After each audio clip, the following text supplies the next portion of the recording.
Marlène et Jean-Claude sommes très heureux de te présenter une émission très spéciale afin de comprendre les faits d'actualité. Merci pour ta fidélité. C'est toujours avec un immense bonheur que je te retrouve afin de continuer cette série sur Dieu, connaître Dieu. Nous avons vu l'omnipotent, c'est-à-dire qu'il a tous les pouvoirs, en s'adressant à Marie. L'ange lui dit, rien n'est impossible à Dieu. Quelle que soit la difficulté que tu rencontres, Dieu a tous les pouvoirs. Aujourd'hui, nous verrons l'omniscience. Nous avons une seule référence qui nous vient du livre de Luc, chapitre 12, et nous lirons les versets 1 jusqu'au verset 7. Luc 12, les versets 1 à 7. Avant d'aborder ce thème, recherchons la présence de notre instructeur, l'Éternel des armées, le Saint-Esprit. Notre Seigneur et notre Dieu, nous voici devant toi une fois de plus afin de prendre le temps pour connaître Dieu, notre Créateur. Cet esprit, merci de nous éclairer et de nous conduire dans toute la vérité, nous t'en prions, au nom de Jésus pour ta gloire éternelle. Amen. Quand Jésus vint sur terre, il fit des miracles, certes, mais beaucoup ignorent que parmi les activités du Christ, il passait du temps pour enseigner, éclairer les auditeurs afin qu'ils connaissent non seulement Dieu, mais tout ce qu'il y a autour de la divinité. Prenons la Bible au livre de Luc. Luc, c'est le 3e livre du Nouveau Testament. Matthieu, Marc, Luc. Et nous cherchons le verset 12. Nous lirons un récit qui est un compte-rendu d'une partie de la vie de Jésus. Tu as trouvé? Luc chapitre 12, nous lisons à partir du verset 1er.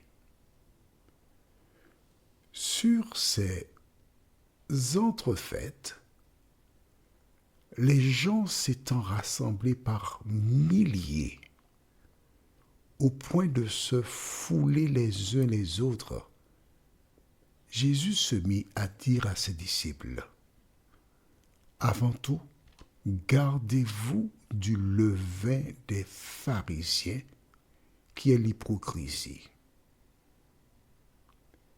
Il n'y a rien de caché qui ne doivent être découverts, ni de secrets qui ne doivent être connus.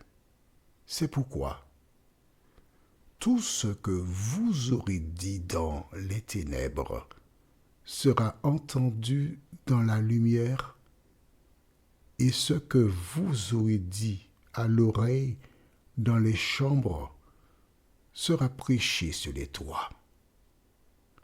Je vous dis, à vous qui êtes mes amis, ne craignez pas ceux qui tuent le corps et qui, après cela, ne peuvent rien faire de plus.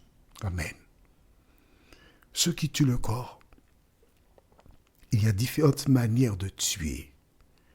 Avec la langue, des gens tuent, détruisent la réputation de quelqu'un. Et les personnes pauvres en esprit boivent des propos. Et malheureusement, ces personnes, au retour de Jésus, seront détruites.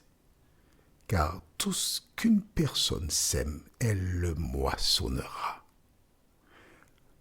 Alors si tu dois raconter quelque chose, permets-moi de te rappeler que Jésus donna une consigne à l'homme qu'il avait délivré en disant, dans Marc 5, jusqu'au verset 19, il lui a dit, va dans ta maison, vers les tiens, et raconte-leur ce que le Seigneur a fait pour toi.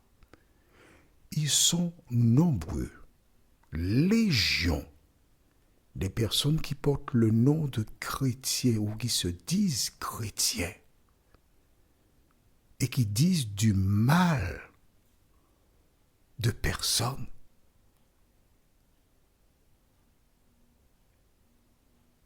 Sais-tu que tu seras perdu?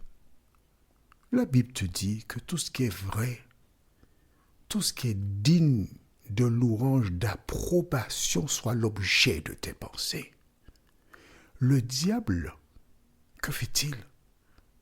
Il utilise ses agents pour détruire ou essayer de détruire les enfants de Dieu. Si tu es un enfant de Dieu et tu es l'objet d'attaque, rappelle-toi que Jésus t'a fait une promesse. Sur la nouvelle terre, il te donnera un nom nouveau. Alors, laisse parler les gens. Continuons maintenant.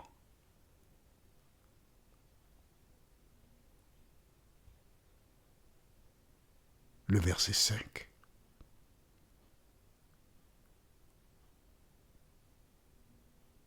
Je vous dis, qui vous devez craindre?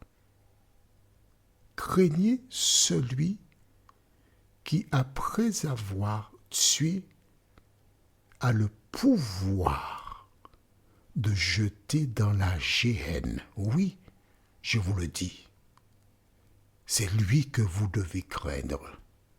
Ne vend-on pas 5 passereaux pour 2 sous? Cependant, pas un d'eux n'est oublié devant Dieu. Et même les cheveux de votre tête sont tous comptés. Ne craignez donc point, vous valez plus que beaucoup de passereaux. Amen. Quelle belle image. Jésus le Sauveur fit cette déclaration, les cheveux de votre tête sont comptés.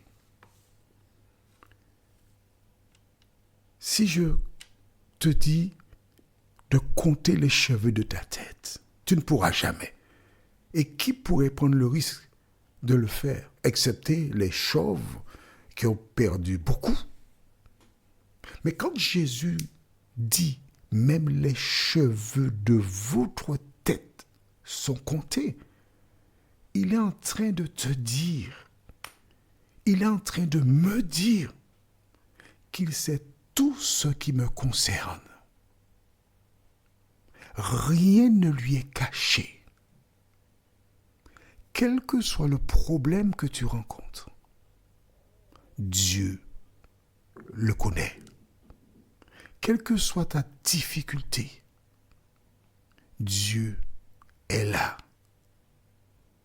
Il n'y a qu'une seule chose qu'il désire, c'est que tu prennes conscience de ton état, que tu ailles à lui, que tu remettes ta situation entre ses mains. C'est facile. Il te suffit de prendre le temps pour analyser, comprendre, et ensuite te lever et dire, bien, Seigneur, j'ai fait telle chose. Maintenant, je vois, je comprends que c'était une erreur. Je le regrette. Pardon, Seigneur. Pardon. Et donne-moi la force pour faire autrement. C'est tout ce que tu as à faire. Et dire. Et une fois que tu es sincère, le Saint-Esprit viendra pour te donner la force, les éléments. Bien sûr, cela sous-entend qu'il faudra que tu lises la Bible, que tu cherches à la mettre en pratique. Et ce n'est qu'ainsi que l'Éternel te donnera la victoire dans tout ce que tu entreprendras. Prions. Notre Seigneur et notre Dieu, merci pour la parole. Merci pour ta présence dans nos cœurs et dans nos vies. Merci pour l'assurance qu'un jour, Jésus viendra nous chercher pour nous conduire sur cette nouvelle terre qu'il va créer après la descente de la nouvelle Jérusalem sur la terre. Merci Seigneur. Merci Saint-Esprit de nous conduire jour après jour dans la connaissance, nous t'en prions, au nom de Jésus et pour ta gloire éternelle. Amen. Que l'Éternel continue de te conduire dans de verts pâturages et il me tarde de te retrouver. Nous sommes parvenus au terme de notre réflexion. Si d'aventure tu as une question, il te suffit d'envoyer un message par le biais de WhatsApp au numéro suivant, plus 596 696 88 93 93. Et alors Jean-Claude, moi, je me ferai un réel plaisir de répondre à ta question.